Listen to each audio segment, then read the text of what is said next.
which brings me to Atlanta. You got to get me this win against Atlanta. I know that this year is not supposed to be about the win-loss record. I understand, but I'm going to be upset if the Jets lose to this team. I want Atlanta in England going into the bye.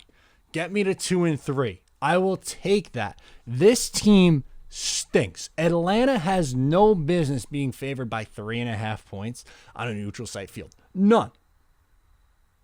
They've given up the most points in the NFL, and they rank 23rd in yards allowed. They've already allowed 11 passing touchdowns. 11. Zach could have a big week again. Let's just face it. He carved up a decent defense in the Titans. Like the first 3 weeks of the year, Carolina, great defense. Sure, Dak carved him up a little bit this past week. Helps when you get a couple of turnovers too.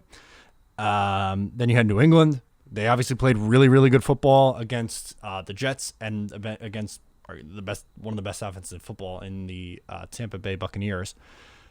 And they played Denver, who's the second overall defense in the league, or top 5. They're at minimum a top 5 defense in the league. Atlanta's about as bad as it gets defensively.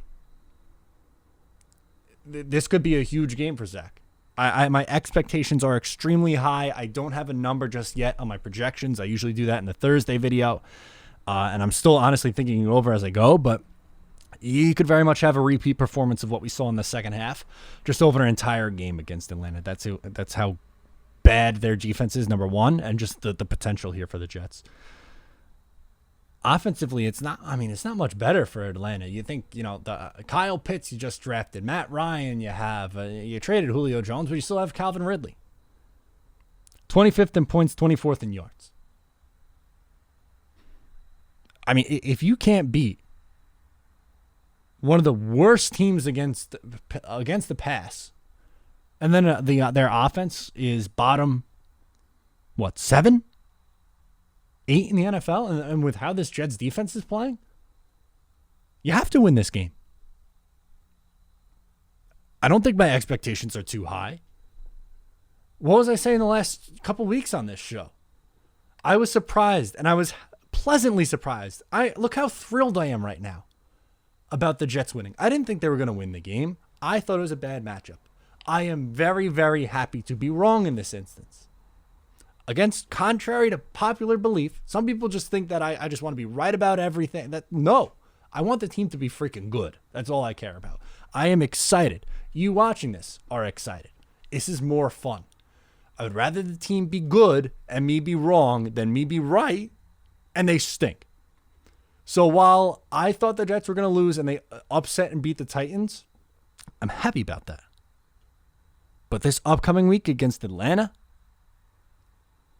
got to get me this game. We've had this one circled for a couple weeks now.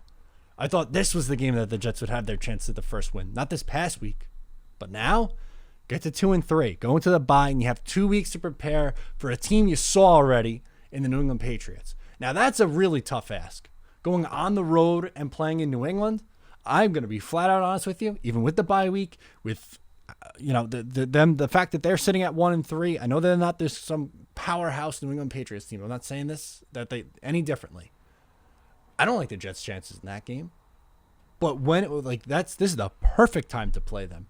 Potentially off of 2 big wins and 2 big performances from Zach Wilson, getting some confidence going, and a bye.